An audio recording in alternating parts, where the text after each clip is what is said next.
안녕하십니까. 수요 법회를 시작하겠습니다. 오늘 또 느낌을 알아차리는 수행에 대한 부처님의 가르침을 모은 염수경을 마지막으로 공부하시겠습니다. 지난 시간부터 29번째 염수경을 공부하고 있는데, 이 마지막 그 염수경의 부처님의 법문이 매우 중요한 의미를 갖습니다. 보통 우리가 이 세상에 사는데 무명을 가지고 태어나서 무엇이 바른 진리인지를 알기가 어렵습니다.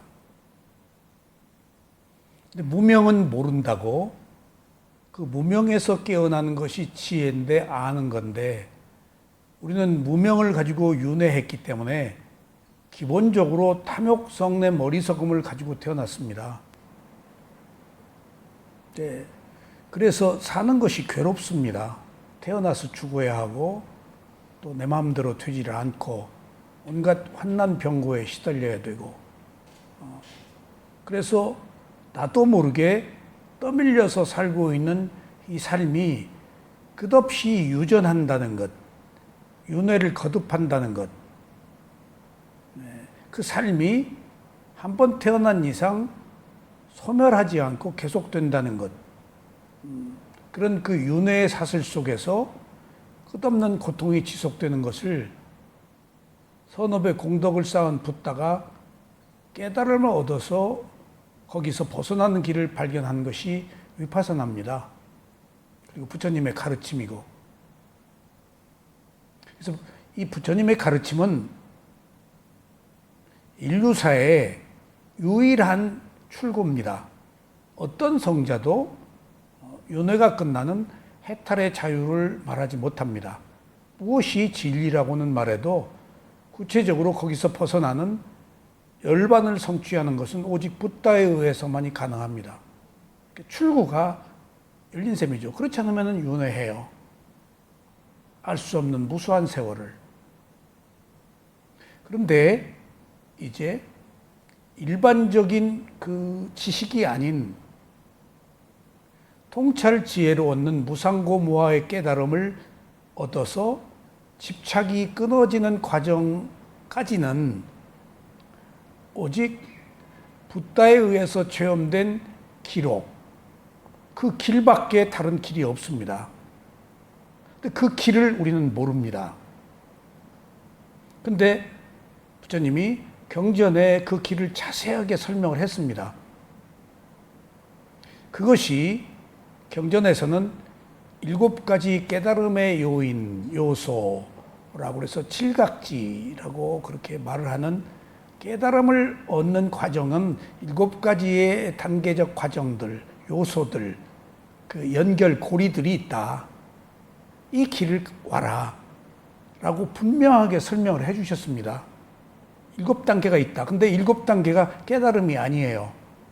깨달음에 이르는 고리, 깨달음에 이르는 요소, 깨달음에 이르는 연결 고리, 어떤 깨달음에 이르게 하는 어떤 토대, 기반의 의미를 제시합니다. 자세하게 기록이 되어 있어요. 그리고 주석서에서는 이제 부처님이 다양하게 설명을 하십니다.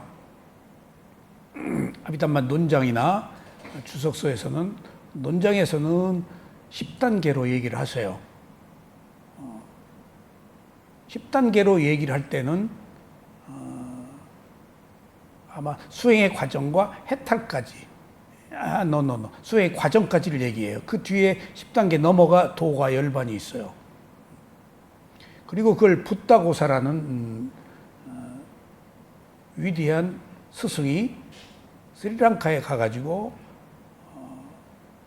싱할려 기록된 경장율장 논장을 보고 주석을 썼는데, 그것을 7청정과 16단계의 지혜로 밝혀서 어떻게 한 인간이 깨달음으로 가는 과정들을 하나하나 자세하게 설명을 했습니다.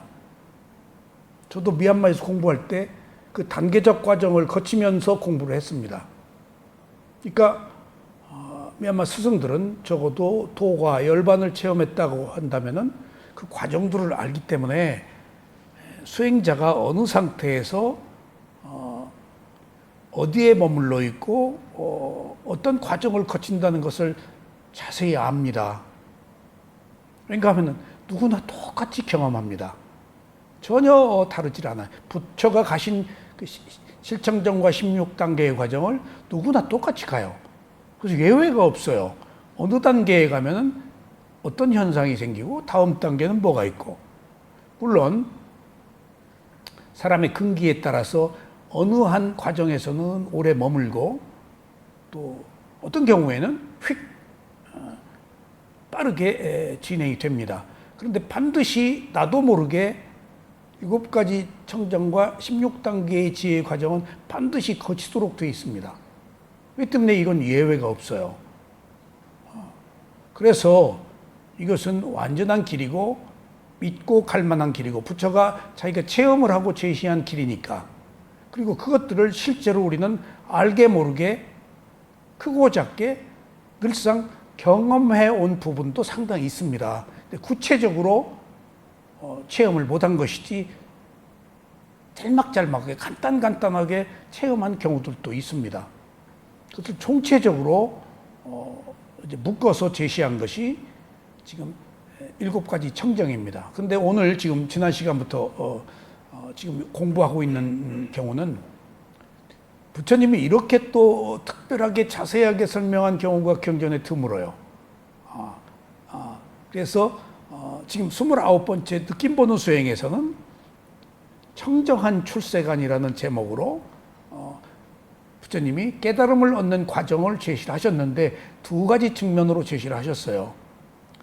하나는 깨달음의 단계적 과정이 있는데 먼저 희열, 삐띠, 기쁨이라는 단계가 온다. 그 뒤에 수카, 행복, 즐거움을 얻는 단계가 온다.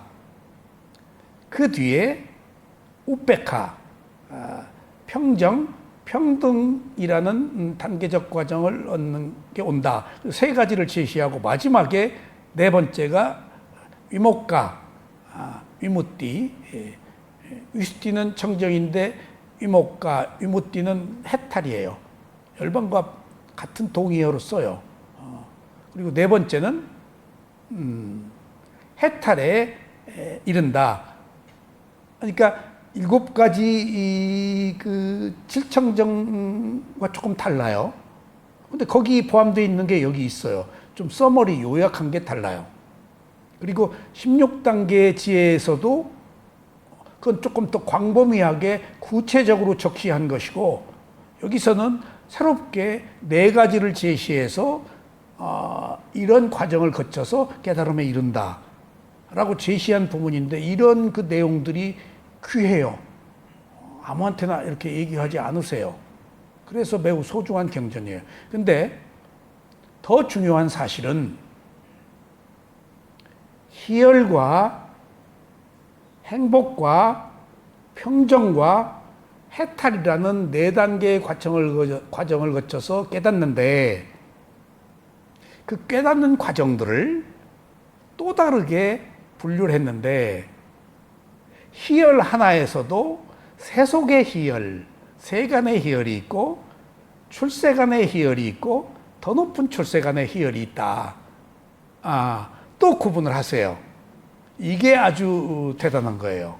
세속에서 우리가 얻는 희열은 뭔가, 출세간에서 얻는 희열은 뭔가, 그 다음에 더 높은 출세간에서 얻는 희열은 뭔가. 이건 놀라운 얘기예요, 이런 건. 구체적으로 이렇게 적시하기가 힘들어요. 다른 경전에서. 제가 그래서 이게 소중하다는 거예요, 지금. 그 다음에 2번째, 희열, 삐띠, 그 뒤에 다음 단계의 과정이 수카, 행복, 즐거움이라고 그랬잖아요.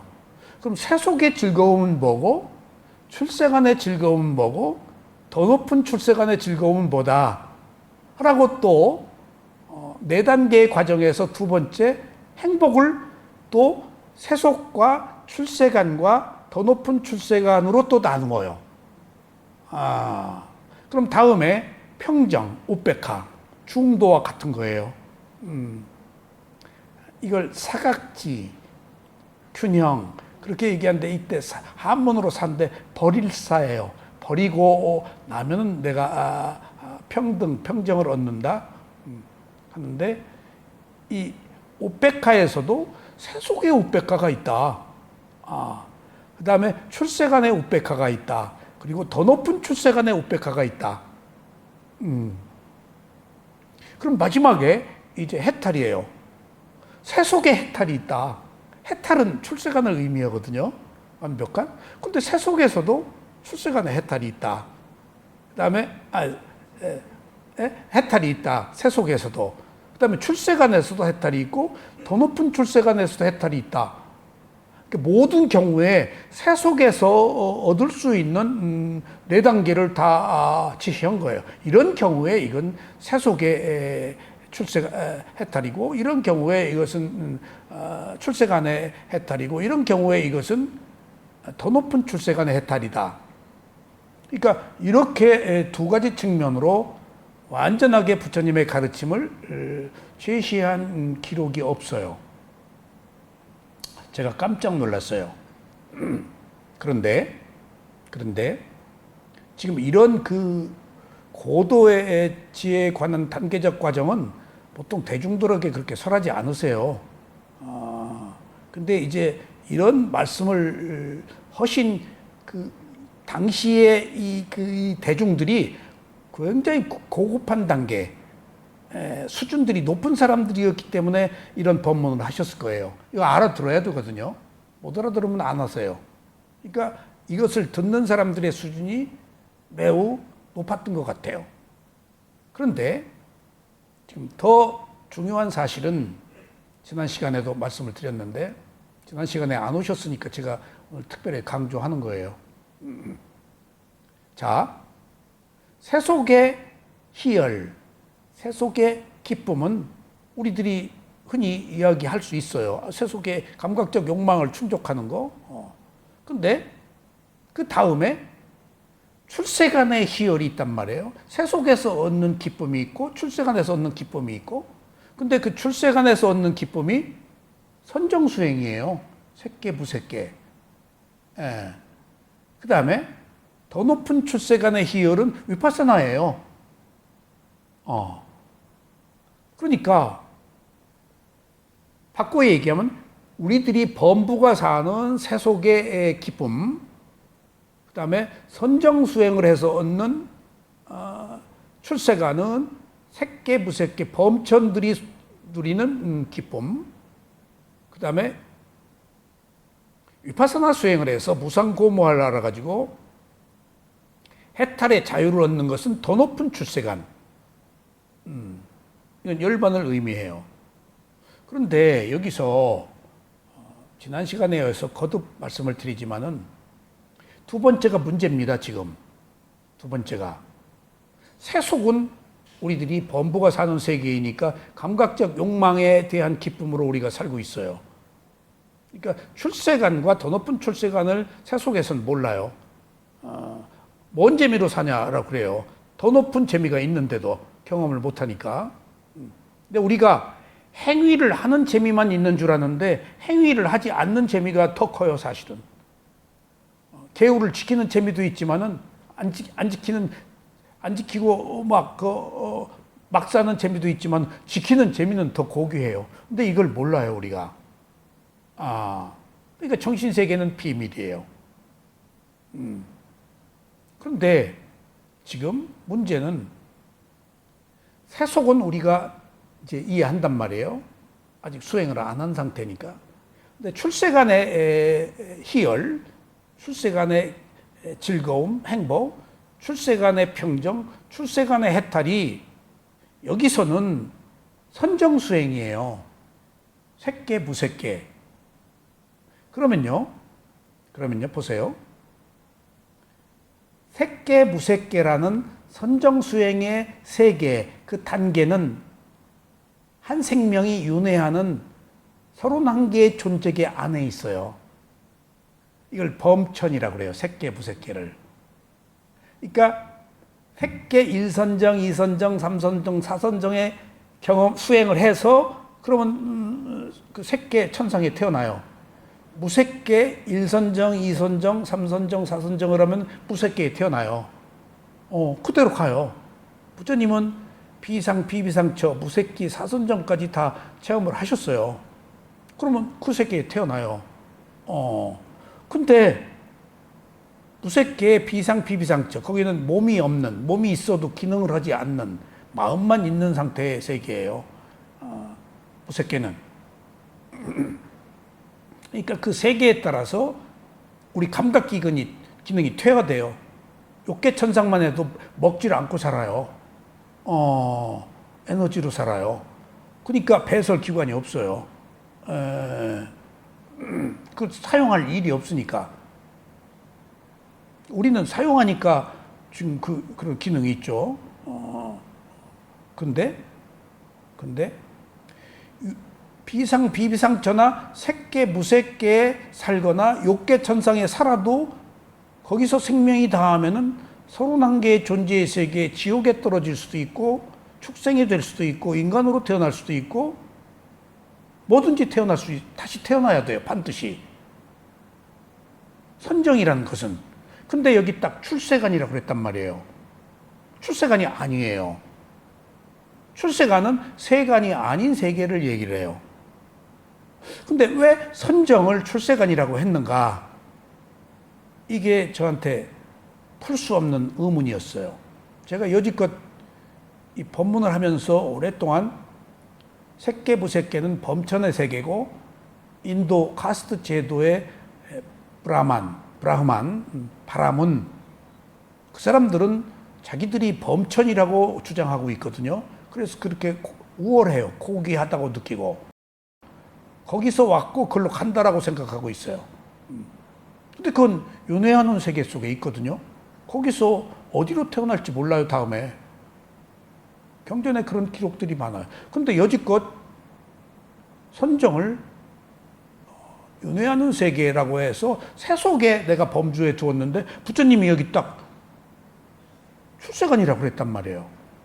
이 의문을 몇 주 동안 어디를 찾아봐도 없어요. 이게 이런 걸 누구한테 물어봐야 아나요? 내가 여지껏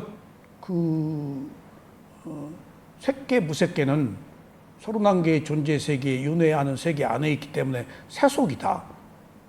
개정해에 정에 속한다. 해는 위파사나가 아니면 안 된다. 근데 부처님은 딱 선정을 출세관이라고 해놓고 위파사나로 무상고무화를 얻어가지고 해탈하는 것을 더 높은 출세관이라고 동급으로 해놨네. 한 스텝 높여놨네. 그럼 여지껏 내가 말을 잘못했네. 누구한테 물어봐도 답은 없고 부처님은 분명히 여기다가 법문을 하셨고 근데 어느 경우에 부처님이 크게 벗어나지 않지만은 여기에선 조금 이렇게 얘기하고 저희 가서 저렇게 얘기한 부분도 있어요. 그러니까 그 사람의 대기설법이니까 근기에 따라서 이해를 시키는 과정에서 그래서 제가 법문은 다가오고 쓱 법문하기 위해서 읽어보니까 거기 딱 브레이크가 걸린 거예요. 선정을 출세관이라고 한 것에 법문은 다가오고 뭐라고 말해야지? 여지껏 내가 말한 거 실수했다, 잘못했다 라고 이실직고로 할까? 근데 그건 또 아닌 것 같고 내 믿음도 확고하니까 제가 체험한 바도 있고 그래서 내 나름대로 꾀를 부렸어요. 어느 경우에 부처님이 4선정이라고 얘기도 하고 5선정이라고도 얘기를 하신다. 그러면 4선정, 1선정, 2선정, 3선정, 4선정이라고 할 때와 5선정이라고 할 때는 1선정을 위닦아 위자라 일으킨 생각과 숙고 하는 것을 하나로 모으면은 1선정에 포함되고 두 개를 분리하면 5선정이 되기 때문에 예외적으로 정신세계는 이렇게 분류할 수 있다 라고 말을 하려고 그랬어요. 이제 그렇지 않으면 이 명쾌한 그러지 않고 이거 그냥 두리뭉실 터치하지 않고 그냥 넘어가 버릴까? 근데 내가 걸려 있는 거예요. 앞으로도 그렇고. 그래서 그럼 이렇게 얘기하자. 보남파초 노주발 무지개가 색깔이 있는데 그 보라와 남색이 그게 같이 있지만은 뚜렷이 경계가 그렇게 분명한 건 아니다. 뭐가 조금 다 맞닿아 있어가지고 이렇게 볼 수도 있고 저렇게 볼 수도 있기 때문에 이건 그런 측면으로 이해하자. 라고 이제 법문을 하려고 그러는데 그래도 또 깨움칙한 거예요. 녹음이 됐잖아요. 이런 게 말이에요. 박사학위 논문 쓰거나 뭐 어디 무엇을 인용할 때 틀린 걸 그대로 또 인용하거든요. 내가 틀리게 말했는데 누가 따갈 때는 틀린 걸 그대로 또 인용한단 말이에요. 재밌죠? 그래서 경전을 공부하시는 담마키티 스님한테 제가 전화를 드려서 딱 물었죠. 통화가 안 돼요. 그 뒤에 여기 법문하러 지난주에 오는 날 차 속에서 또 전화를 했어요. 통화가 안 되다가 통화가 딱 되더라고. 그래서 제가 이 얘기를 했어요. 색계 무색계 선정세계를 부처님이 출세관이라고 그랬다.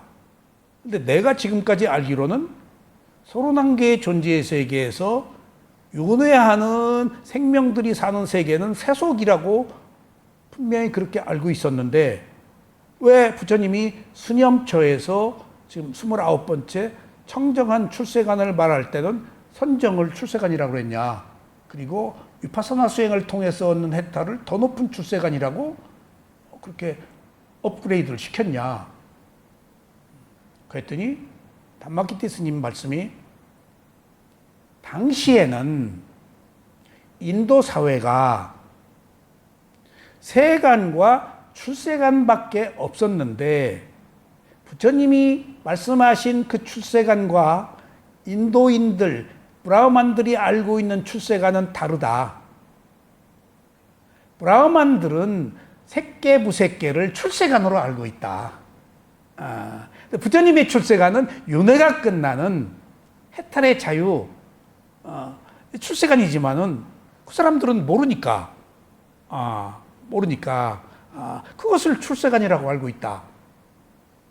지금 여기서 그러면은 여기서 제가 오늘 이 이야기를 지난 시간에 이어서 또 강조하는 이유는 부처님의 가르침의 뜻, 의미, 사사나 가르침의 내용, 사사나 가르침이라고 그러거든요.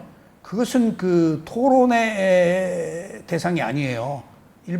가르침은 일반적인 거예요. 그냥 아는 사람만 알아듣는 거예요. 모르는 사람이 이유를 제기할 수가 없어요. 모르기 때문에. 지혜 문제라서. 그런데 부처님이 일반적으로 하신 법문의 상당한 내용이 누군가가 질문을 하죠? 그럼 부처님이 그 질문에 대한 답변을 하실 때 그 사람과 옳다 그르다 틀렸다 싸우기 위해서 얘기를 하세요? 아니면 그 사람이 단계적 과정으로 점진적 지혜가 나도록 얘기를 하세요? 뒤에 후자죠? 그러려면은 그 사람이 말한 내용을 그대로 존중하고 한 스텝 높여주세요. 한 단계나 반 스텝 높여주세요. 그러니까 너 틀렸어. 쓸데없는 소리 하지 마. 어디 가서 그따위 소리를 해? 라고 안 하세요. 그러면은 싸움이에요. 그러면 토론이에요. 그러니까 사사나는 토론이 아니라니까요. 가르침인데. 가장 합당한 가르침은 그 사람을 이해시키기 위해서 그 사람의 입장에서 그 사람이 생각하는 것을 먼저 존중해 줘요. 그게 부처님의 가르침이에요. 그러니까 여기서도 부처님은 원래 윤회하는 세계 속에서 31개의 존재에 있는 것은 출세관이 아니다. 윤회를 벗어나야 그걸 출세관이다.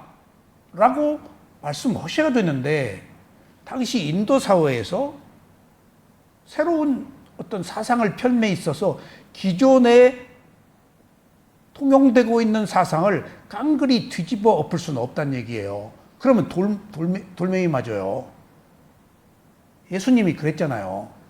모든 역사적인 선각자들이 소크라테스 죽인 것부터 그런 이단적 언행을 하면 마녀 사장에 걸려버려요. 지구는 둥글다고 그래도 죽이려고 그러는데, 그러니까 부처님이 중도를 표방한 이유가 바로 그런 어떤 적대적 관계에서는 깨달음을 얻을 수가 없고 상호 교합하고 존중하는 속에서 찾아나가는 질서, 이런 의미가 중도, 위파사나 있는 그대로 보는 것이다라는 뜻이에요. 그러니까 부처님이 간음을 하지 말라, 도둑질 하지 말라가 아니고 멀리 해라, 피해라, 가까이 하지 말라. 절대 부처님은 하지 말라 라고 양당 간의 선택을 하도록 하지 않으세요. 그거 이익이 안 된다. 그리고 이것도 있고 이것도 있는데 네가 선택해라. 그리고 이런 일방통행이 아닌 항상 쌍방통행을 제시하는 얘기예요. 그러니까 적어도 부처님의 가르침이 이런 측면에 있어서도 이렇게 힌두교 사회에서 브라흐만들이 그 말 잘못하면 팔 자르고 산스크리트를 쓰면은 혀를 자르고 팔을 자르고 그랬잖아요. 못 쓰게 해요. 자기들만의 언어라고. 그런 사회에서 진리를 폄에 있어서 있는 그대로 보는 중도적 사상이 아니고서는 조금 더 견딜 수가 없었을 것이다. 그런 점에 있어서 불교가 제대로 된 불교로서 자리 잡는 과정이 몇십 년 걸려요. 몇십 년. 그 계율도 몇십 년 동안 만들어진 거예요. 파격적으로 계율 안 바꿔요. 그래서 아난다 존자가 비구니 제도를 만들어 달라고 해도 3번 거절했잖아요. 그 비구니들이 왕궁에 브라흐만들, kshatriya 그 궁에 있는 사람들이 다 비구니 되겠다고 그러는데 노숙하고 나무 밑에 사고 탁발 먹고 그거 강간당하는 사회에서 그게 가능하겠어요? 그러니까 과격한 그 사상을 펴면 왕들이 가만 안 둬요. 그러니까 부처가 이런 사상을 펴에 있어서도 왕자였기 때문에 상당히 이런 바른 가르침을 펼 수 있는 그런 어떤 사회적 조건도 형성이 돼 있었던 거예요. 그래서 코살라 왕이 대국의 왕이지만은 부처한테 염탐꾼, 심지어 비구까지도 만들었어요. 계속해서 뭔 말하는가 봐라고 그거 계속 시켜요. 나 혹시 욕하는가 봐라. 우리 왕권의 권력에 도전하는가 봐라. 인류가 생긴 이래 무슨 스파이 있었다고 그러잖아요. 그러니까 그런 점에 있어서도 우리가 일반적으로 이것이 옳다라고 강력하게 주장하는 것은 옳은 게 아니라는 얘기입니다. 나만 옳지 다른 사람의 입장에서는 이해가 안 될 수 있는 것을 목숨을 걸고 주장할 필요는 없다는 겁니다. 그게 부처님의 중도이고 있는 그대로 본다는 의미라는 뜻입니다. 지금 아셨죠? 그래서 여기서도 당시에 출세간이 아님에도 불구하고 바라문들이 범천을 출세간이라고 하고 있었기 때문에 그냥 존중해 준 거예요. 그래서 존중해 주고 더 높은 출세간으로 하나 혹을 붙인 거예요. 그런 점에 있어서 경전 공부를 하면서 이런 디테일한 문제들,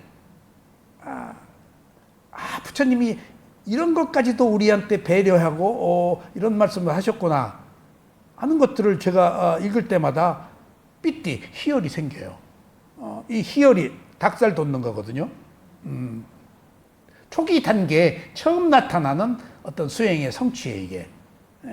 그래서 지금 우리가 이런 단계적 과정을 알아야 되는 게 이런 걸 전혀 모르면은 어느 한 단계에서 내가 깨달음을 얻었다라고 그러고 해탈을 얻었다 그러고 거기 주저앉으니까 아무리 가도 더 못 간다는 얘기예요. 그래서 스승이 없으면 안 된다는 얘기예요. 이걸 체험한 사람들에 의하지 않으면은 몰라요. 그러니까 예를 들면은 한번 7청정과 16단계의 열반을 체험하지 한 사람은 다 알아요. 한 사이클을 돌았기 때문에 그럼 지도할 수가 있어요. 근데 가다가 어느 단계에 가서 멈추면은 전체를 모르기 때문에 왜곡해요. 이게 스승의 문제예요. 그래서 이건 모르는 거예요. 누가 한 사이클, 열반을 체험했다, 체험하지 않았다 하는 것들은 비밀이기 때문에. 그래서 이 정신세계는 비밀이에요. 알 수가 없어요. 그래서 사교가 있는 거예요. 근데 그럼에도 불구하고 우리가 바른 진리를 찾는 것은 자기 공덕의 문제예요. 공덕이 있으면 찾아요. 인연이 그렇게 돼요. 제가 미얀마에 갔을 때에도 수행을 어떻게 알았어요? 그냥 수행이라고 그러니까 다 수행인 줄 알았죠. 근데 선정 수행을 하지 않고 숫다 위파사나, 있는 그대로 보는 순수 위파사나부터 처음 배웠어요. 선정 안 하고 빠르게 공부를 했죠. 선정이라는 단계 과정을 오랫동안 시간이 걸림에도 불구하고 제가 알고 했나요? 인연이 닿아서 그냥 만난 거예요. 좋은 스승들 7분을 제가 만난 거예요. 돌아가면서. 돌이켜보면은 꿈만 같아요. 내가 어떻게 좋은 스승들을 이렇게 만났던가. 다 좋은 스승들을 만나서 느낌 보는 수행, 마음 보는 수행, 12연기 어디에서도 못 배우는 것들을 다 배웠어요. 세상에 돌이켜보니까 내가 되려고 해서 되는 게 아니에요. 이게 인연이구나. 이게 인연이구나. 선한 일을 한 것밖에 없구나. 함에도 불구하고 사람들이 반드시 좋은 스승을 만나도 그것이 정법인지 좋은 스승인지 몰라요. 좋은 스승한테 떠나요. 딴 데로 가요. 정법이 있는데 안 좋은 스승한테로 가요. 이것 또한 인연이에요. 어쩔 수 없어요. 인연이라는 게 만남과 헤어짐이 제대로 되는 게 아니에요. 이게 그런 의미에 있어서 오늘 세간 청정한 출세관이 이렇게 4단계로 나뉜 것. 그래서 단계마다 세속, 출세관, 선정, 더 높은 출세관 위파사나로 해서 이런 그 과정들을 거쳐서 수행이 진행된다. 라는 것들을 지난 시간에 이어서 오늘 또 한번 먼저 말씀드립니다. 그러면은 여기서는 희열, 삐띠, 그다음에 수카, 행복, 즐거움, 그다음에 우페카, 평정, 평등. 근데 여기서 평온, 평안 그 얘기를 지금 제가 오늘 해드리려고 그래요. 평온, 평온, 평안은 아니에요. 평등하고 달라요. 이게 지금 혼돈. 그래서 이 혼돈 때문에 제가 칠각지를 지금 말씀드리려고 그래요. 그래서 희열, 기쁨, 행복, 즐거움, 그 다음에 평정, 평등, 우페카, 그 다음에 위목가, 위무띠, 해탈. 응? 그렇게 또 4가지 단계를 3가지의 단계로 다 나누어 설명했기 때문에 부처님의 이 가르침 안에 모든 우리들의 일상의 수행의 전 과정이 다 포함되는 거예요. 누구에게나. 그러면은 여기서는 4가지 단계를 3가지 종류로 구별해서 말씀드렸는데 이것과 유사한 부처님의 말씀이 경전에 기록되어 있는 게 7각지예요. 7가지 깨달음의 요소. 그래서 깨달음의 요소를 삼보장가라고 그래요. 보장가는 깨달음의 고리, 어떤 요소. 그러면은 4가지하고 7가지가 어떤 게 다른가 한번 보시죠. 자, 보세요. 부처님이 깨달음을 얻으려면 이런 과정이 필요하다. 이게 가장 완벽한 깨달음에 이루는 과정들, 깨달음하고 상관없어요. 깨달음이 이게 있어야 깨달음으로 간다. 7가지 뒤에가 깨달음이에요. 그 깨달음에 이르는 과정이 7가지다라고 완벽하게 제시를 했어요. 그러니까 이거 이유를 제기하면 안 돼요. 누구나 이 과정을 거쳐야 돼요. 예외가 없어요. 부처님도 이 길을 거쳤어요. 모든 역대하란 모든 구도자들이 다 7각지, 7가지 깨달음의 요인을 거쳤어요. 그런데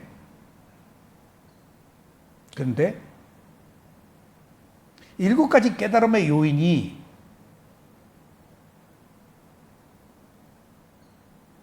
경전의 부처님의 말씀의 내용인데, 이 일곱 가지 깨달음의 요인이 구도자들에게 어떻게 애용되고 있는가, 어떻게 활용되고 있는가, 매우 중요한 의미가 있어요.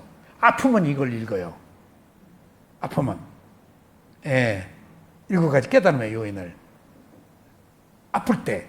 부처님도 아프면 읽어달라고 그래요. 사리불 목련존자도 아프면 이거 칠각지 읽어달라고 그래요. 예. 제가 수행을 하고 밖에 못 나오는 무문관에 미얀마에 들어갈 때 거기 거절당했어요. 그래서 요청을 했어요. 나 들어가고 싶다. 했더니 수행자를 지도하는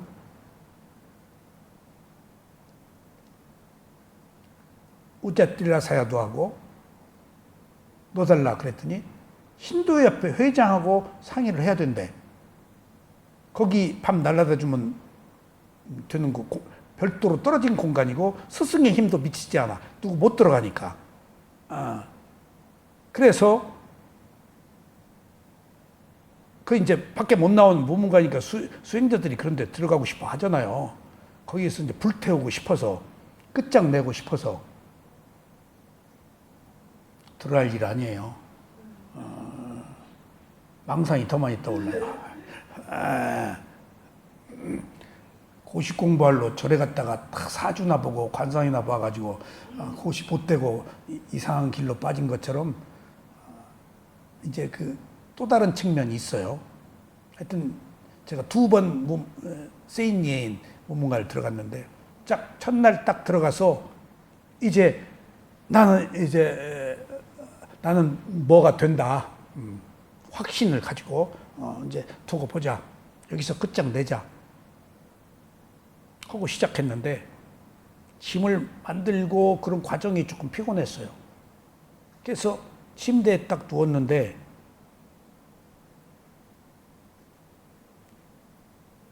창문을 조금 열어, 거의 습한 곳이에요. 그리고 밖에 딱 이렇게 앞에 작은 개울이 흐르고 뚝 떨어진 땅떨어지 밑에 그렇게 다른 공간과 분리된 공간이에요. 거기 내려가려면 쭉 계단으로 내려가야 돼요. 누가 올 일도 없고 오지도 않고 또 문 잠궈 놓고. 근데 침대에 좀 누웠어요. 근데 저 문을 닫아야지 하는데 오싹오싹 하더라고요. 그냥 잤어요.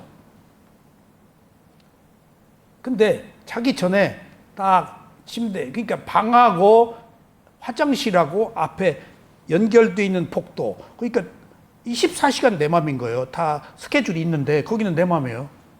종치면 하루에 2번 새벽 5시하고 10시 종치면 나가서 모여서 밥 먹고 각자 방에 들어가 수행하고. 내 옆방이 미얀마 나중에 만났는데 굉장히 모범적으로 수행을 잘하더라고요. 서로 말을 못하니까 그냥 쳐다만 보고 경행할 때 보고. 근데 쑥 이제 딱 들어가서 앉아서 이제 침대에 앉아서 딱 앉아 있는데 얼마나 깊게 쑥 들어갔는지, 그때 마시는 아랫배 호흡을 보기 때문에 쑥 들어갔는데 이거다. 어디에서도 느끼지 못하는 그 깊은 집중이 쑥 되더라고요. 기뻤어요. 굉장히. 야, 이거 봐라. 그리고 조금 피곤해서 누웠는데 오싹오싹 하더라고요. 근데 그 뒤부터 소화가 안 되는 거예요. 먹으면 막 넘어오는 거예요. 냉병 맞은 거예요. 냉병. 차가운 데서. 그러니까 가을이 오고 썰랑한데 그 뜨거운 물이 없고 비구들이 포대기 위아래 2개밖에 없고 그러니까 나는 그런 그 환경에 그렇게 오래 적응되어 있는 사람이 아니니까.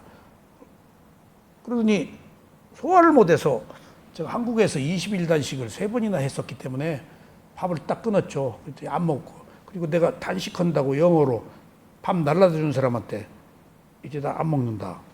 그래서 눈이 둥그레지더라고. 근데 우에서 내려왔어요. 연락이. 큰 스승한테. 단식하면 안 된다. 먹어라. 지시가 내려왔어요. 그 단식이 극단적 고행이에요. 3보 1배도 극단적 고행이지만은 그거보다 더 센 게 밥 안 먹는 거예요. 불교에서는 여한 극단적 고행 안 돼요. 흉도 있는 그대로 보는 것이니까. 맞닥뜨려야지 피하면 안 돼요. 그러니까 나 때문에 난리가 났다고 그래요. 그리고 소화가 안 되니까 쪽지 써서 소화제 좀 보내달라. 뭐 어쩌라. 그래도 소화가 안 돼서 내가 내 몸을 만들려고 단식 경험이 있으니까 굶어봤지. 그래가지고 한두 숟갈 깨질 먹었는데 나중에 우에서 7가지 깨달음의 요인이라고 번역되어 있는, 한글로 번역되어 있는 것을 읽어라 하고 지시가 내려왔어요. 읽었어요. 그래 보니까 거기에 부처님도 아프면 이걸 읽었어. 사립을 몽전존자도 있고. 이게 무슨 그 주술적인 효과가 있어. 이게 뭐야. 만트라도 아니고. 근데 지금 그런 의미에서 제가 이 말씀을 드리는 거예요. 7가지 깨달음의 요인을 읽으니까 환희심이 나는 거야. 왜? 내가 7가지 단계를 거친 거에 대한 기억이 살잖아. 그러니까 그때 그 어려웠던 거, 그때 그 절벽에서 떨어져가지고 감옥에서 헤매던 때, 그 길이 없었을 때 길을 찾아가지고 그 고비들을 다 넘기면서 수행을 해왔는데 다 잊어버렸지. 근데 7가지 깨달음의 요인을 읽으면서 새록새록 그때 기억이 떠오르는 거야. 이거 봐라. 그러니까 7가지 깨달음의 요인이 주는 의미는 구도자에게는 큰, 그야말로 엄청난 효과가 있지만은 이거 뭔 말인지 모르면 효과가 없지. 그 단어 자체, 문장 자체에 의미가 있는 게 아니고 기억을 되살리게 해서 수행의 경험을 되살리기 위해서 잠재된 힘을 끄집어내는 거예요. 그러니까 환희심이 생겨. 아이고 봐라. 그때 이거 내가 소화 안 되는 거 이거 일도 아니네. 이게 뭐야 이게. 그리고 그 과정을 극복을 했어요. 자 그러면은 보세요. 지금 희열, 행복, 평정, 해탈 4가지를 부처님은 여기서 지금 설명하셨지만 부처님이 다른 경전에서 모든 수행자들에게 기본이 되는 것, 대표적인 그 깨달음의 이런 과정이 7각지인데 7가지를 한번 보자고요. 그래서 이건 쌈보장가라고 그래가지고 첫 번째는 보세요. 불교에서 가장 중요하게 여기는 것이 사띠예요. 아셨죠? 테라와다에서 상좌 불교에서는 가장 중요하게 84,000 법문을 줄이면은 뭐라고? 아르차님이에요. 근데 배승에서는 부처님의 가르침을 한마디로 요약하면 가장 중요한 게 뭐예요? 자비. 그건 사무량심의 자비사에, 그건 선정수행이에요. 위파사나가 없으니까. 이 얘기는 누가 했냐? 달라이 라마가 불교에서 부처님의 가르침 뭐냐면 자비. 여기서도 마찬가지예요. 사띠를 몰라요. 그걸 한 생각이라고 그러고 있어요. 한 생각. 한 생각하고 사띠 알아차리면 달라요. 전혀 달라요. 알아차림은 깨어서 대상을 있는 그대로 보는 거라서 깨달음에서 가장 중요한 시작이자 끝이에요. 끝까지. 그걸 사띠삼보장가라고 그래요. 알아차림의 깨달음의 요소. 이게 첫 번째예요. 깨달음이 있으려면 반드시 있어야 돼요.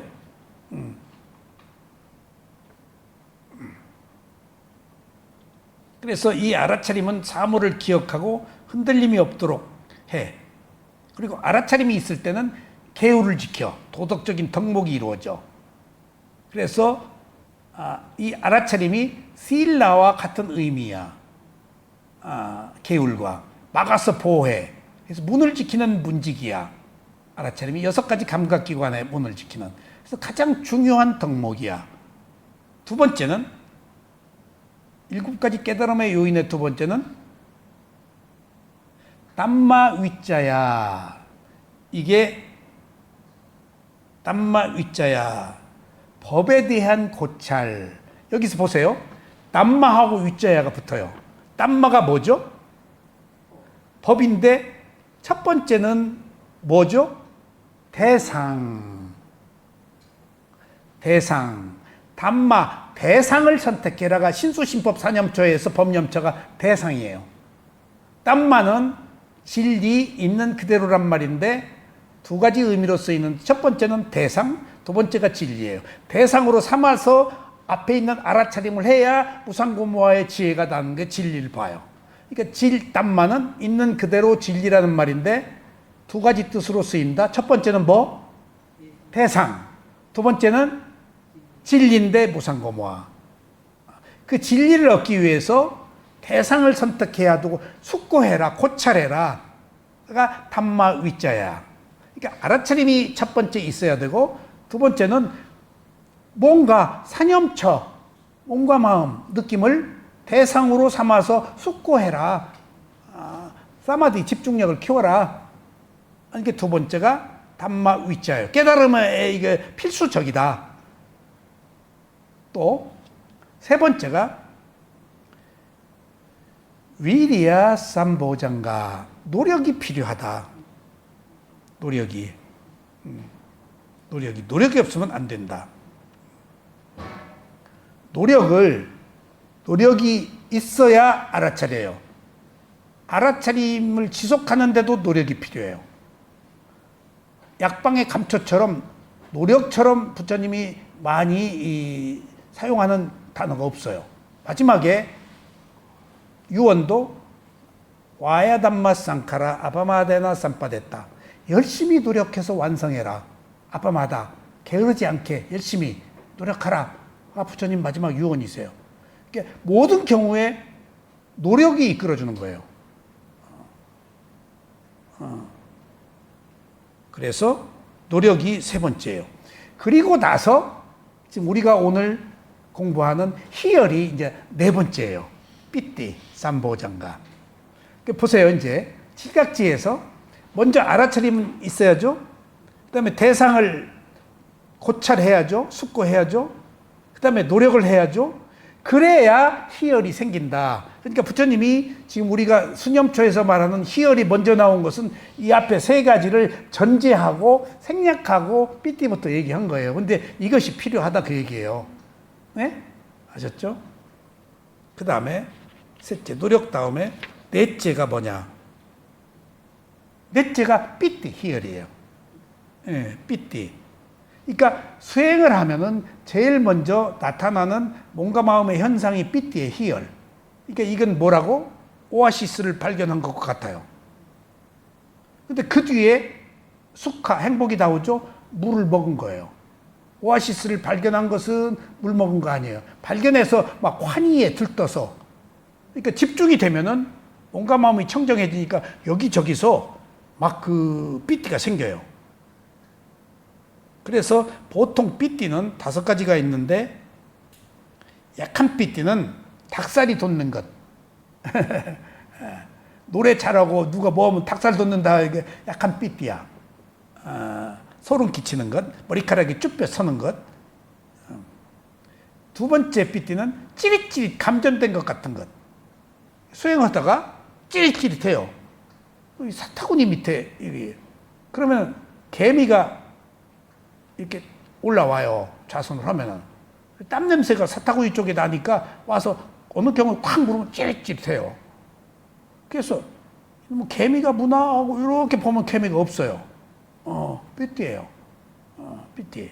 찌릿찌릿한 거. 그리고 세 번째는 파도 타듯이 넘실거리면서 공간을 이렇게 떠다니듯 해요. 이렇게 파도 뭐 이렇게 흔들림 약간의. 네 번째는 붕 떠요. 순간 이동을 해요. 여기서 저기로 휙. 예. 그 다음에 다섯 번째 빛은 막 퍼져요. 쫙 그 에너지가 쫙 광대무변하게 막 퍼져 나가요. 이런 다섯 가지 유의 삐띠들이 있어요. 그러니까 우리가 여기서 저기 휙 가는 게 뭐라고 그러지? 순간 이동. 다 삐띠야. 아무것도 아닌 거야. 초기에 나타나는 집중이야. 그리고 축지법 가능해. 가능해. 그런 것들이 특별한 상태에서 오는 특별한 능력이 아니야. 그러니까 보통 우리가 모르면은 수행진에 찌릿찌릿하고 뭐 환희심이 나고 한 것이 한 소씩 한 줄 알았는데 이미 그 시초야. 시작이야. 그걸 모르면은 한 소씩 했다. 내가 깨달았다. 라고 알기가 쉬워요. 삐띠에서 그래서 유사뒷반화에 하나 속해요. 이게 열반이 아닌데 열반으로 하는 것. 네 번째가 삐띠고 다섯 번째가 이제 지금 내가 이것 때문에 지금 설명을 하려고 그러는 거예요. 지금 다섯 번째가 빠사띠라고 그래서 평안, 평온이에요. 평안, 빠사띠예요. 빠사띠. 여기 숙하는 없어요. 지금 일곱 가지 깨달음의 요인에. 근데 평안, 평온이 숙하와 거의 비슷한 거예요. 숙하도 행복, 평안인데 이 빠사띠는 제가 해보니까 나는 그 정비석 씨의 그 책에 정비석 씨가 교과서에 나온 책이 있는데 명경수 같이 맑은 물인 게 이 상태가 가니까 고요하고 물이 막 이렇게 바람 한 점 없는 아주 잔잔한 물 같은 게 딱 있는데 그렇게 기분이 좋더라고요. 근데 스승이 알아차리고 나오라네? 그때. 그래서 내가 딱 그때 스승이 나를 질투하는구나. 내가 깨달음을 얻었는데. 빠사티도 유사 뒷반화에 하나 속해요. 열반이 아닌데 내가 열반으로. 스승이 지적해. 안 나와요. 그거 어떻게 갔는데, 거기까지. 선생님, 나오래 자꾸. 그러고 안 나가. 그럼 떨어져요, 수행이. 뚝 떨어져. 그걸 즐겼기 때문에. 떨어지고 나서 이제 벗어나려고 그래요. 그러니까, 빠사띠가 지금,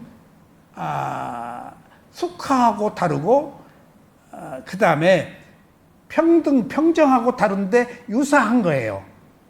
평자가 앞에 들어가니까. 평안, 평온인데, 여기서는 그 빠사띠를, 평안이라고 했는데, 평정을, 평등이지, 평온 하면 빠사띠인데, 빠사띠라고 잘못 설명한 거예요, 지금 여기. 지금 우리가 쓰는 교재가, 여기에.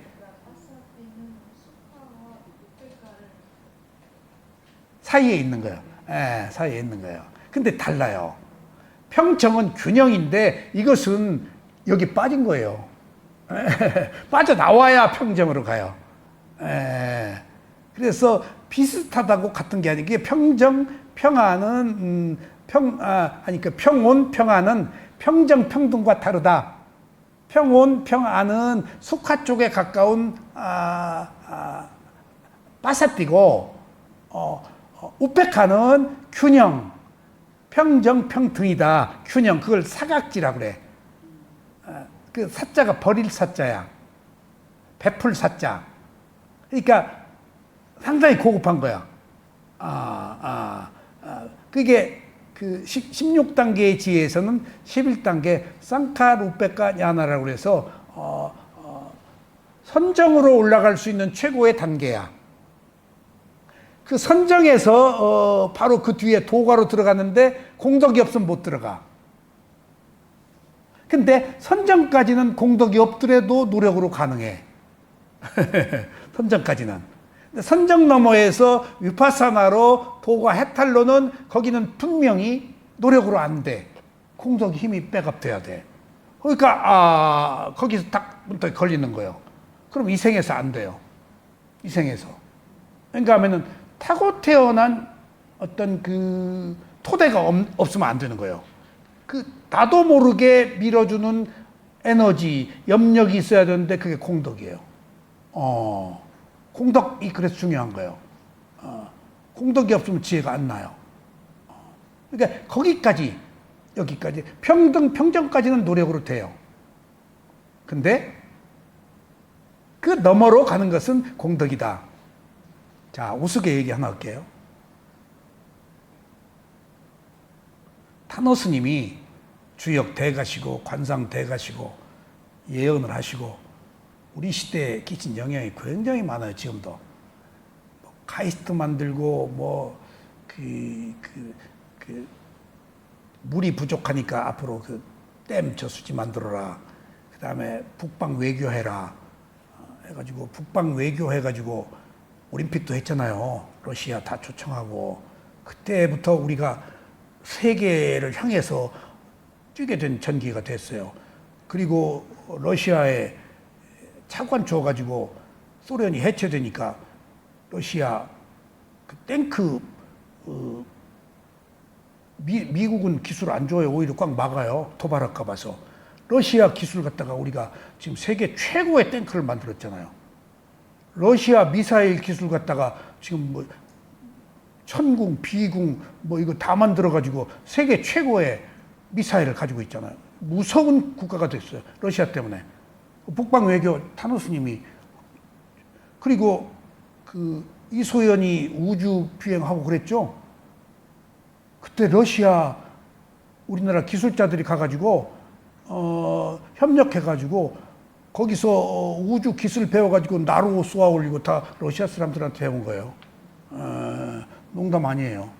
그게 지금의 우리나라를 있게 한 소련이 해체되고 나서 세계 강력한 군사력을 가진 세계적인 그 강국이 된 거예요.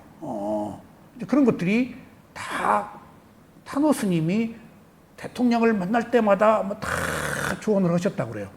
다 대통령들이 알게 모르게 만났던가 봐요. 뭐래라. 다 그걸 받아들였던가 봐요. 그리고 울진삼척 공비 나는 거, 뭐 나는 거 다 예언했잖아요. 타노 스님이. 일본 침몰한다, 우리나라 통일된다, 뭐 어쩐다 하는 이야기 속에 젊은 사람이 잡는데 불장난을 할 것이다.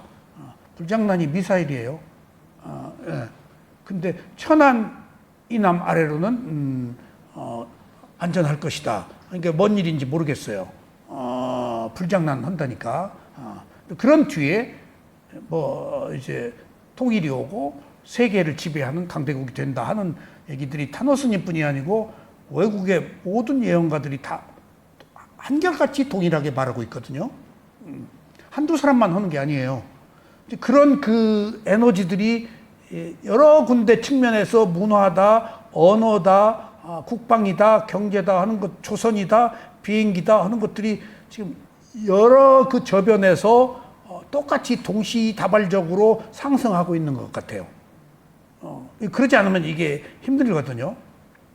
그런데 지금 그 얘기가 좀 빗나갔습니다만, 근데 저보고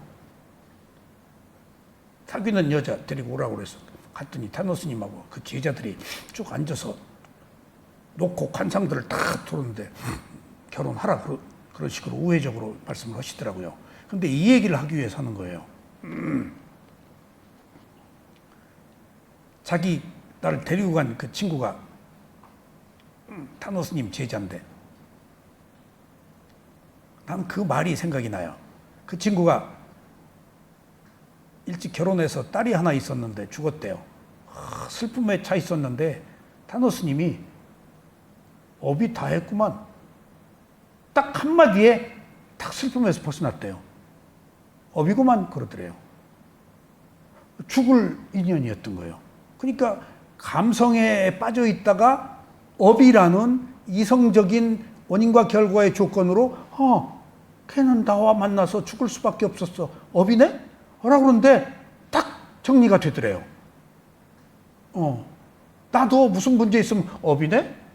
그리고 정리를 하는데 정말 상당 부분 그렇게 정리해요. 업인 걸 어떻게 할 거예요? 인연, 원인과 결과인데. 여기 온 게 업이에요? 업 아니에요? 예? 업 아닌 것 같아요? 선한 업이네? 그렇진 않죠? 아직 업에 대해서 몰라. 그러니까 업은 의도야. 의도가 없으면 안 와. 언제 갈지는 몰라, 그게. 근데 자기 친구를 고시 패스한 사람을 딱 데려갔대. 들은 이야기야. 다 돌아가면서 봐도 거기에 모이는 장소가 우리나라 관상 대가가 있어. 타노스님과 교우를 해. 근데 거기 오신다고 그래서 이제 제자들이, 타노스님 제자들이 다 공부를 하고 있는데 나도 자꾸 그 그룹으로 들어오라고 그러더라고. 근데 나 이제 그런 건 싫었어. 딴 것에 팔려 있었기 때문에, 딴 놀이에. 근데 돌아가면서 보는데 이 사람이 고시가 됐잖아. 관상에 고시 고자도 안 붙어 있다는 거예요. 다 돌아가면서. 그러면 관상 아니면 심상, 족상, 뭐를 다 보는 거거든. 근데 누구도 답을 못 내리는 거야. 도무지 그 원인과 결과로 그 사람이 될 상이 아니다는 거예요. 그래서 뭔가 지금 이제 이 사람들은 학구적으로 공부하는 사람들이니까 미신에 빠진 사람이 아니라 학문으로 지금 관상을 연구한 사람들이니까. 근데 타노스님이 딱 그러시더래. 이 사람이 고시될 상은 아니다. 근데 그 관골에 의지가 있어서 뚫었다. 그러시더래. 그 의지가 마음이거든.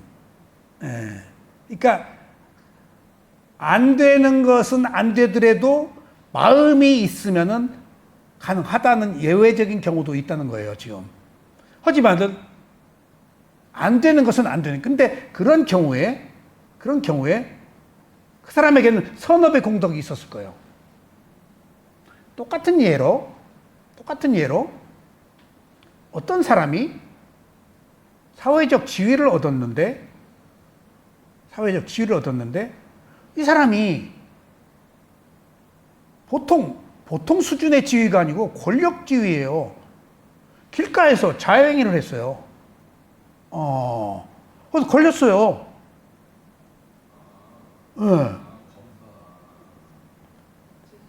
거기 책임자야. 그래가지고 딱 잘려버렸어. 그러니까 누구나 어디서 순간적인 충동에 의해서 유발돼가지고 가능할 수 있어. 남자들의 경우는. 또 어떤 친구는 야구를 아주 잘하는 사람이었어. 홈런 많이 치고 누구라 그러면 당하는 사람. 똑같은 행위를 하다가 걸려가지고 여자가 신고해가지고 파출소에서 걸렸어. 무슨 망신이야. 옷 벗었어, 그 사람. 아무것도 아닌 행위가. 이제 이 한 일례예요. 그런 경우에 저는 그런 문제를 어떻게 보면 공덕이 부족했던 거예요. 공덕이 있었으면은 가봐도요. 똑같은 잘못을 했더라도 공덕이 부족하면 푸대자루 밖으로 송곳이 삐져나와요. 근데 공덕이 있는 사람은 잘못하더라도 송곳이 푸대자루 밖으로 안 나오는 거예요. 그러면은 넘어가요. 똑같이 극장 갔는데 어떤 놈은 걸려서 정확당하고 어떤 놈은 안 걸려. 똑같이 도둑질하고 잘못했는데 그냥 패스하고 걸려. 그게 청문회에서 많이 나오잖아. 걸리고 안 걸리고. 그냥 똥침 막대기 되고 그냥 온갖 구설에 다 오르고 하는 것들이 그때 공덕의 문제가 드러나는 거예요.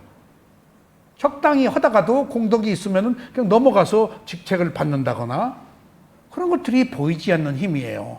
그러니까 우리가 예정은 되어 있지만은 알 수 없는 부분들이 있다는 것들은 공덕의 힘이다. 이렇게 이해를 하시면 되겠어요. 아셨죠? 그래서 여기서 평안, 다섯 번째가 파사띠인데 이것은 그 휴식, 안정, 안식, 평온, 평안, 경안각지라 그래서.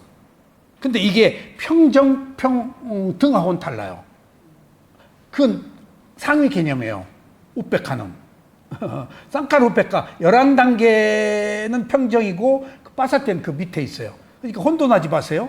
파사띠 평온, 평안하고 평정, 평등하고 평자가 붙어서 같은 줄 아는데 이 파사띠 평안은 수카, 행복 쪽에 가까운 거야. 그 다음에 다섯 번째 중에서 여섯 번째가 사마디, 집중이에요. 반드시 이게 집중이 필요해요. 이 집중이 개정에서 정에 속해요. 그 다음에 이제 7가지 깨달음의 요인의 마지막에 지금 우리가 여기서 오늘 얘기한 우페카, 삼보장가, 평등, 평정. 근데 이 평정은 우페카는 무관심이라는 말도 있어요. 그러니까 알아차림이 있을 때는 균형 있는 마음인데 알아차림이 없을 때는 나태함, 게으름에 빠질 수 있다 하는 뜻을 가지고 있어요. 이렇게 7단계의 과정을 거치는데 부처님은 여기서는 희열과 행복과 평정과 해탈 4가지로 나누었다 하셨죠. 그리고 지난 시간에 이제 하나만 더 합시다. 삐띠를 했어요. 희열을. 오늘은 삐띠 다음에 희열 다음에 수카, 행복, 즐거움에 관한 거예요. 자, 그럼 보세요. 비구들이여 109쪽이에요. 109쪽. 몇 분 했죠? 1시간 7분이요. 네. 요 수카만 하겠습니다. 비구들이여 어떤 것이 세간적 행복인가? 행복, 수카, 행복, 즐거움 같아요. 비구들이여 세간의 행복, 세간의 즐거움 뭔가? 비구들이여 앞에서 했던 히피티 때 5가지 감각적 욕망이 있으니 그 5가지는 무엇인가? 눈으로 인식되는 형상이 있으니 마음에 들고 눈으로 보고 사랑스럽고 매력 있고 유혹적이며 욕심과 함께하고 탐심을 부추기는 것들이다. 눈으로 보고 이거 온갖 것들이 일어나네. 마음에 들고 사랑스럽고 매력 있고 유혹적이고 욕심과 함께하고 또 뭐 갖고 싶은 탐심을 부추기고 눈으로 볼 때 여기 지금 막 번뇌가 묻어 들어오는 거예요. 눈으로 볼 때 이게 지금 세속의 즐거움이라는 거예요. 네, 세속의 즐거움이라는 거예요. 그런데 사람이 예쁘게 타고 태어나는 것이 공덕 때문이거든요. 예, 그 예쁘게 타고 태어나기 힘들어요. 농담 아니에요. 근데 예쁜 사람이 독이 있을까요, 없을까요? 어려서부터 예쁘다고 그러는데 노력할 필요가 뭐 있어? 예쁘다고 하지 말고 착하다고 그래야 돼요. 예쁘다고 한 것이 가지고 있는 독소적 조항이 좋은 게 아니에요. 우리는 좋은 것으로 하기 위해서는 끊임없이 갈고 닦고 노력해야 돼요. 또 다른 노력. 그러니까 보세요. 또 예쁜 사람들이, 예쁜 여자들이 다는 아니지만은 권력 있는 사람, 주먹, 힘 있는 사람하고 살지 힘 없는 사람하고 눈에 안 차서 안 살아요. 깡패 부인들이 다 예뻐요. 주먹이나 예쁜 거나 동급이요. 농담 아니에요. 또 운동선수 부인들이 다 예뻐요. 또 예쁜 사람이 격렬한 거, 자극적인 거, 두드러진 거, 그거 좋아해서 다 내 조카도 야구 선수인데 아주 예쁜 사람이 아주 최고 대학교. 어떻게 이 사람이 내 조카를 사랑했을까? 그게 이렇게 보면은, 그렇게 되도록 돼 있는가 봐. 농담이 아니라. 그런 것처럼 좋다는 것이 결코 좋은 것이 아니라는 것이 그것이 가지고 있는 그 이후의 후천적 여러 가지 요소들, 덕을 쌓아야 되는데 덕을 쌓지 못하면 이게 독이 된다는 얘기들이에요. 아셨죠? 그러니까 볼 때 알아차림이 없으면은 눈으로 들어오는 여러 가지 벌써 눈으로 보고 마음에 들고 사랑스럽고 매력 있고 유혹적이며 욕심과 함께하고 탐심을, 그러니까 이제 온갖 그 미사 여구가 다 있네. 뚱딴이 아니다. 귀로 인식되는 소리가 있으니 마음에 들고 사랑스럽고 매력 있고 유혹적이며 욕심과 함께하고 탐심을 부추고 있는 것들이다. 세간의 행복이 이게 행복이야. 근데 이게 영원한 행복일까? 코로 인식되는 냄새가 있으니 마음에 들고 사랑스럽고 매력 있고 유혹적이며 욕심과 함께하고 탐심을 부추기는 것들이다. 혀로 인식되는 것들이 있으니 마음에 들고 사랑스럽고 매력 있고 유혹적이며 욕심과 함께하고 탐심을 부추기는 것이다. 몸으로 인식되는 다음이 있으니 접촉, 마음에 들고 사랑스럽고 매력 있고 유혹적이며 욕심과 함께하고 탐심을 부추기는 것들이다. 비구들이여, 참으로 이들이 5가지 감각적 욕망들이다.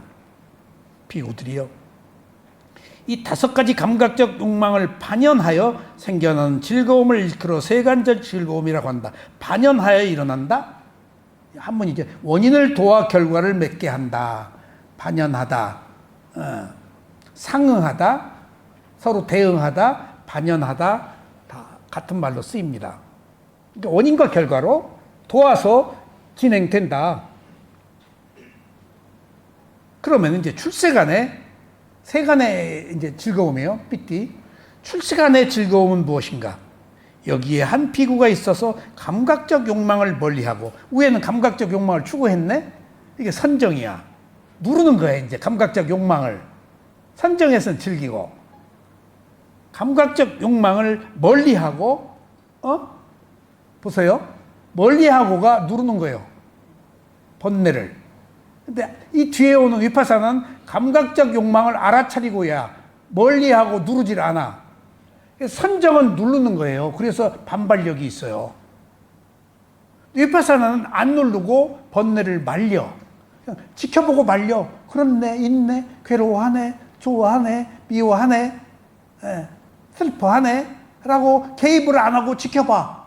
이게 억누르는 것과 말리는 것의 차이예요. 억누르는 것은 선정이라서 반발력이 있어서 윤회라고, 놓고 지켜보고 말리는 것은 지혜를 얻어서 통과해버리는 거고, 패수. 아셨죠? 여기서 감각적 욕망을 멀리하고가 억누른다, 그런 의미가 있어요. 항상 도움이 되지 못하는 법을 멀리한 채 일으킨 생각과 추론적 사유, 이게 일선정이에요. 멀리 떨쳐버린 데서 오는 희열과 즐거움에 있는 초선에 머무른다. 일선정. 또 일으킨 생각과 추론적 사유가 가라앉으면 내면에 확신이 있고 생각을 일으킨 추론적 사유가 붙지 않는 마음이 단일성이 있으며 삼매에 생긴 희열의 이 기쁨이 있는 제2선에 들어 머문다. 일선, 이선정. 이게 출세간의 행복이에요. 그는 또 희열마저 차츰 사라져 버리면서 알아차림과 분명한 암, 사띠, 이게 알아차림과 분명, 사띠 삼빠졌나예요. 사띠는, 여기서 말하는 사띠는 선정, 삼빠졌나 분명한 알문 위파사나. 마음 챙기고는 알아차림, 선정의 알아차림이고, 또 뒤에 알아차림은 분명한 알을 의미해요. 그는 희열마저 차츰 사라져버리면서 알아차림과 분명한 알을 한 채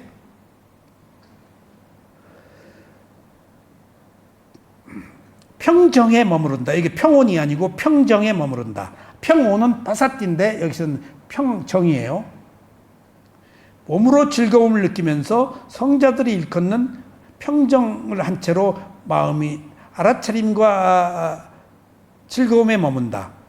바로 삼선에 들어 머문다. 비구들이여 이를 일컬어 출세간의 즐거움이라고 한다. 삼선까지. 근데 여러분들 아까 제가 모두에 말씀드리지 않았죠? 보세요. 선정은 1선정, 2선정, 3선정, 4선정이 있다고 그랬죠? 예? 근데 선정은 대상과 하나가 되어서 억누르는 효과로 요뇌하는 세계 속에서 얻는 정신적 상태이지만은 지혜가 없어요. 선정의 지혜만 있고 해탈의 지혜는 없어요.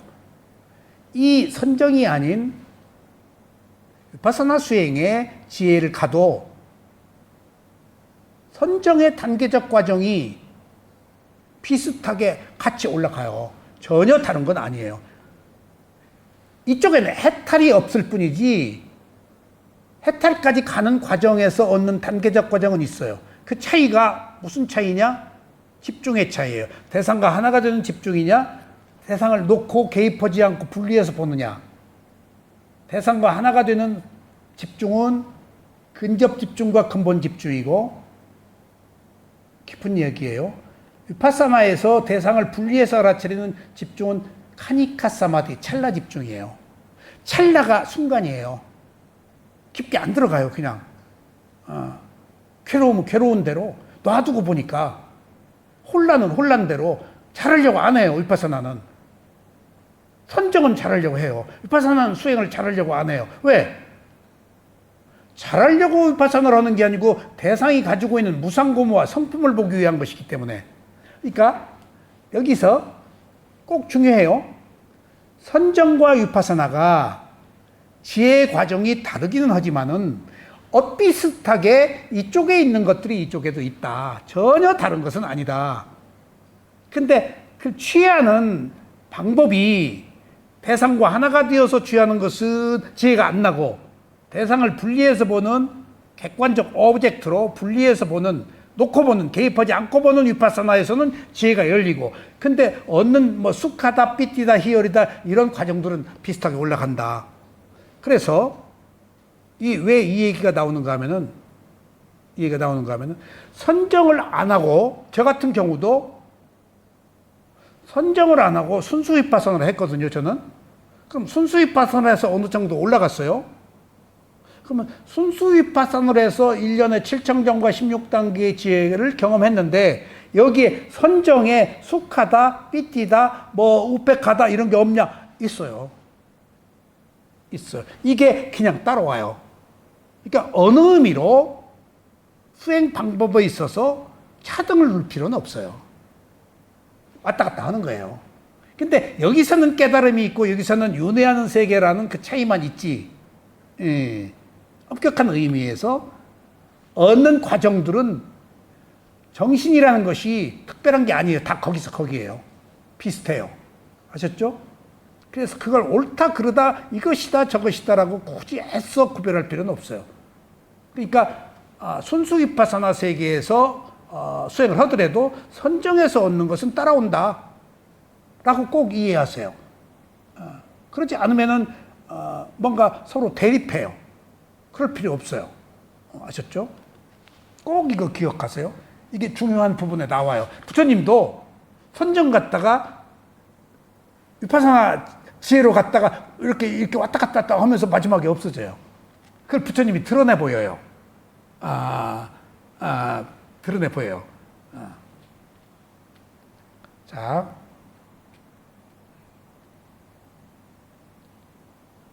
비구들이여 이제 그러니까 출세간의 행복은 삼선정까지 얻어서 얻는다. 사선정까지 지금 안 들어갔어요. 비구들이여 어떤 것이 더 큰 출세간의 즐거움인가? 행복인가? 이제 더 큰 출세간은 위파사나야. 앞에는 선정이고 번뇌를 완전히 말려버려. 아까 번뇌를 멀리한다, 억누른 거예요. 근데 여기 말려버린다 나왔지? 예. 놓고 본 거야. 이게 개입하지 않고 본 거야. 대상과 하나가 되지 않았어. 분리해서 본 거야. 위가 분리잖아요. 선정은 깍 잡고 하나가 되어서 그냥 누르는 거고, 위파사는 개입 않고 놓고 봐. 수행 잘하려고 안 해. 나타나는 현상을, 그렇네, 괴로워하네, 괴로움이 있네, 슬퍼하네, 미워하네 라고 하나의 땀마 현상으로 봐. 이게 말려버린다는 거예요. 이렇게 바람에. 그러니까 후유증이 없는 거예요. 그러니까 여기서 너머에 있는 무상고무화가 보이는 거예요. 억누르면 안 보여. 억누르는 것은 욕망이니까. 근데 여기 말려버리는데, 그냥 놔두는데, 자연 바람에 건조시키는데, 뭐 억누를 것도 없잖아. 그냥 바람 불면 불린 대로 흘러가는데. 여기서 중요한 얘기가 있죠. 김주영의 시에 그런 말이 있다고 그랬죠. 풀잎처럼 눕다. 제가 이 말을 잘 이용하는데, 누가 어떤 신념을 가지고 뻗셔. 형 그러면 안 돼. 그러지 마쇼. 무슨 안중근이요? 유관순이요? 바람 불면 누우시오. 바람 불다가 멎으면 풀이 일어서잖아. 당신은 유연성이 없어. 왜 바람 부는데 안 흔들리려고, 안 누우려고 풀이 막 뻗셔. 그러니까 당신이 힘들어. 받아들여, 현상을. 나 없어. 내가 있다고, 내 몸이라고, 내 마음이라고 생각해서 지금 뻗시고 맞쓰는 거거든. 여러분, 목숨 걸지 마. 왜 목숨을 걸어? 목숨을 왜 거기다 걸어? 내 자존심에다가 걸 때 걸어야지.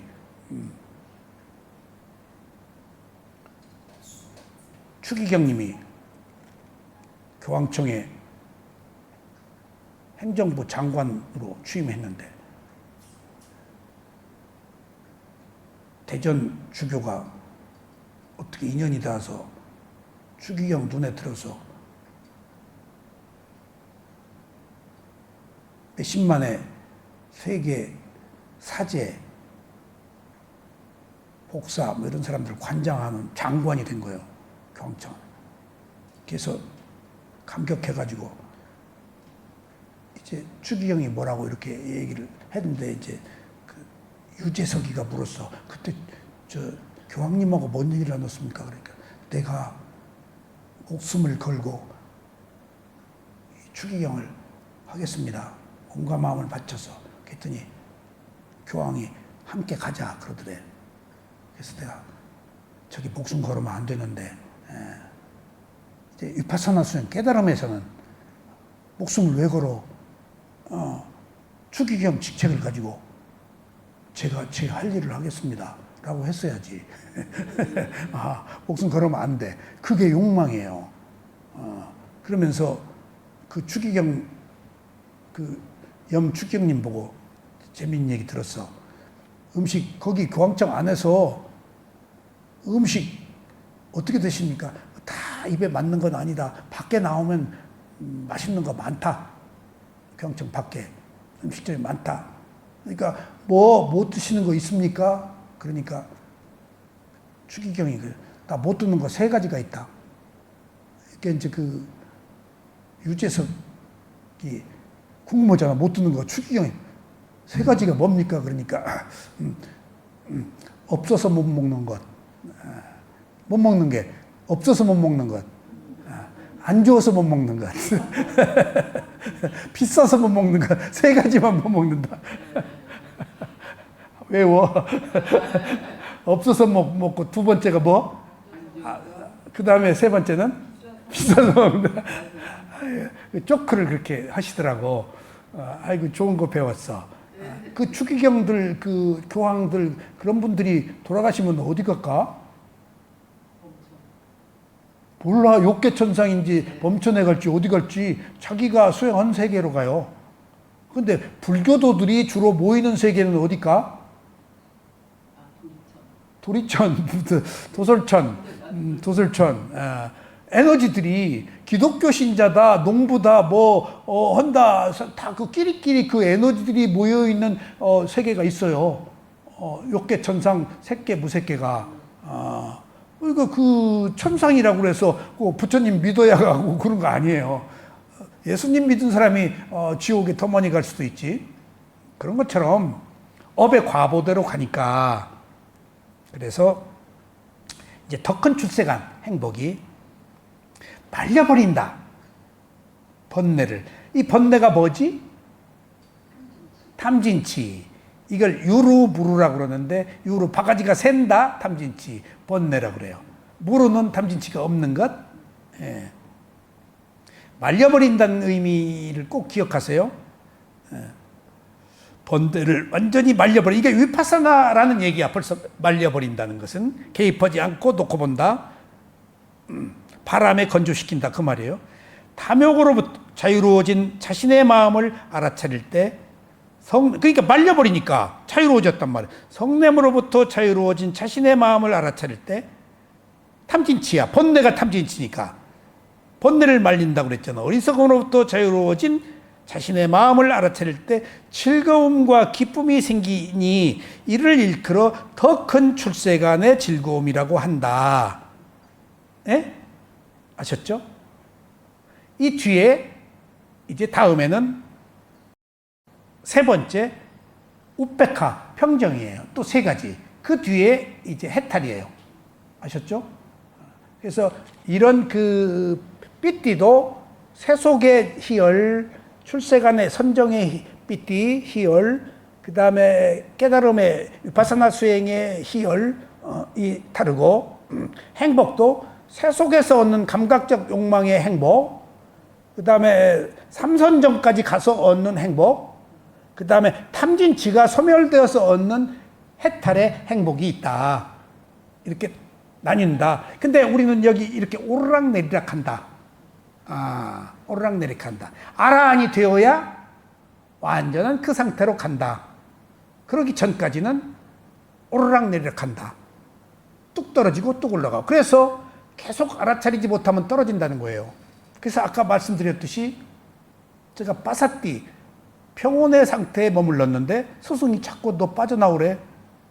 그래서 내 대답은 하고 스승이 나를 질투하는구나.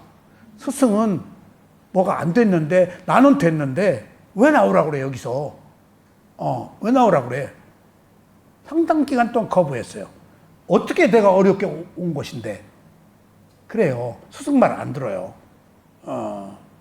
그런 거예요 수행이. 근데 얼마나 빨리 빠져나오느냐 하는 것은 그것도 공덕으로 결정돼요. 거기 에고가 강하면 거기 머물러요. 그럼 뚝 떨어져 버려요. 그러니까 내가 상당히 더 높은 단계까지 올라갔다가도 어느 경우에 초기에 나타난 삐띠가 탁 나올 때 근기가 상근기에서 하근기로 뚝 떨어졌네? 이거 수행 시작하면 초기에 나타나는 거 내가 쫙쫙쫙 올라갔는데 이거 왜 지금 여기서 나오지? 라고 내가 느낀 것이 한 인간이 상근기 하근기가 없구나. 지옥과 천당을 순간적으로 오르락내리락 하는구나. 마음의 상태에 따라서. 같은 마음이 아니구나. 그게 무상고 무하구나 하는 걸 알았어요. 내 마음대로 안 되는구나. 어떤 조건, 어떤 원인에 따라서 유발될 수도 있고 자발적으로 될 수도 있고 모든 것들은 조건이구나. 그렇게 돼 있다고 해서 거기 머물 수 있는 것도 아니구나. 그래서 또 하나 느낀 것은 나하고 마음에 안 드는 사람, 미운 사람을 용서하고 이해하고 받아들이되 가까이 하지는 말라 하는 이중적 결론을 얻었어요. 용서하고 이해하고 허되 가까이는 하지 말아야 돼. 왜? 아직 내가 아라한이 아니잖아. 용서는 하자고. 내가 괴롭지 않으려고. 지금 상대편을 위해서 용서하는 거 아니에요. 무엇이 이익인지 항상 자기 자신의 몸과 마음을 위해서 먼저 이익이 되는 것을 선택해라. 그게 리얼리티 실제예요. 그게 진실한 거예요. 남을 위해서 하는 것은 가식이 붙을 수 있어요. 근데 나를 위해서 무엇이 이익인지 내 몸과 마음 편하는 게 최고니까. 그러면 내 몸과 마음을 위해서 이익이 되도록 해서 내가 지혜가 나면은 남의 몸과 마음도 나의 몸과 마음과 똑같다고 생각되어서 이제 그때 완전한 용서가 된단 말이에요. 그런 전까지는 가까이 하면 안 돼. 아직 완성이 되지 않았으니까 또 미워해. 그래서 피하고 멀리 해야 돼. 예. 그러니까 우리는 세속의 일에 너무 관심을 기울이지 말아야 돼요. 세속에는 답이 없기 때문에. 그리고 미운 사람과 함께 동거하는 것이 세속이야. 어쩔 수 없어. 근데 밉다고 그래서 나와 다르다고 그래서 미워할 게 아니고 거기서 다르기 때문에 오는 어떤 상호의 향기가 다르다고 이해해야 돼. 아, 개성이 있네? 향기가 있네? 해야지 저거 나와 달라. 아, 저기야. 내 마음대로 안 되네? 라고 이기적 욕망을 가지고 살지 말라고. 나와 다른 것을 존중하고 아름다울 때 우리는 더 큰 이익을 얻어요. 에? 왜? 내가 오만해지질 않아요. 나와 다른 견해를 받아들일 때 내가 독선에 안 빠져요. 그게 어딘데요? 나와 다른 사람 때문에 내가 이익을 본 거예요. 내가 어떻게 하느냐에 따라서. 그런 것처럼 좋다 안 좋다라는 문제를 내가 어떻게 받아들이냐에 따라서 나한테 이익이 될 수도 있고 손실이 될 수 있는 것이지, 결국은 내 마음이 무엇을 결정하느냐예요. 아셨죠? 다음 시간에 이제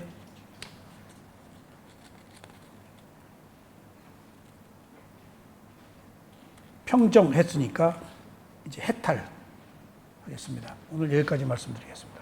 감사합니다.